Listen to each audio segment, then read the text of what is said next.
নমস্কার বন্ধুরা, good morning. দেখো,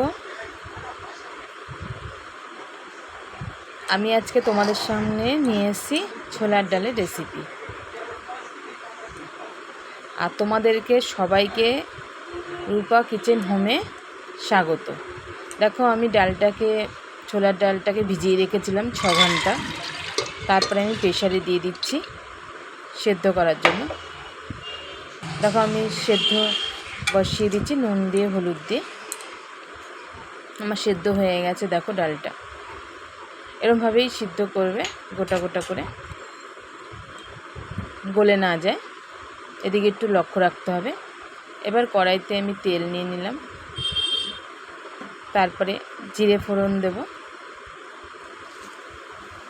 ফোড়ন এর মধ্যে নারকেলও দেওয়া যায় বন্ধুরা, কিন্তু আমি নারকেল দিইনি, কারণ আমার বাড়িতে পছন্দ করে না ঠিক নারকেলটা, এর জন্য আমি নারকেল দিইনি। তোমরা চাইলে নারকেলটা দিতে পারো। দেখো, আমি জিরে ফোড়ন, শুকনো লঙ্কা, তেজপাতা, এলাচ, লবঙ্গ, দারচিনি, আর সবথেকে ছোলার ডালের মেন জিনিস হচ্ছে তোমার হিং। আদা কুচিও দিয়ে দিলাম। হিংটা হচ্ছে সবথেকে গুরুত্ব জিনিস। এটা দিলে এর ছোলার ডালের টেস্টই অন্যরকম হয়ে যায়। দেখো, আমি হিংটা দিয়ে ভালো করে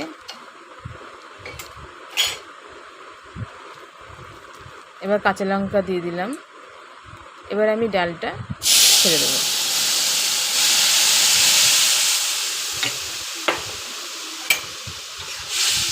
আমি এর মধ্যে টমেটোও দেবো, কিন্তু পরে দেবো। এবার ডালের মধ্যে আমি হলুদ দেবো, নুন দেবো, হলুদ দেবো, আর কাশ্মীরি লঙ্কার গুঁড়ো দেবো। একটু কাশ্মীরি লঙ্কার গুঁড়ো দিয়ে দিলে কালারটা খুব সুন্দর আসে। এটা অপশনাল, তোমরা দিতেও পারো, নাও দিতে পারো, কিন্তু কালারটা দেখবে একদম অন্যরকম হয়ে যায়। দেখো, কালারটা কত সুন্দর লাগছে। এবার আমি ভিজিয়ে রেখেছিলাম কাজু কিশমিশ। যেহেতু আমি নারকেল দিচ্ছি না, নারকেল দিলেও দেওয়া যায়, কিন্তু আমি একটু বেশি করেই দিলাম কাজু কিশমিশটা, কারণ আমি যেহেতু নারকেল দিই না। এবার আমি টমেটম কিছু কুচিয়ে রেখে দিয়েছি, টমেটমগুলো দিয়ে দেবো, যাতে টমেটমগুলো না গলে যায়, এর জন্য একটু শেষের দিকেই দিচ্ছি। এবার ভালো করে আমি কষিয়ে নেব।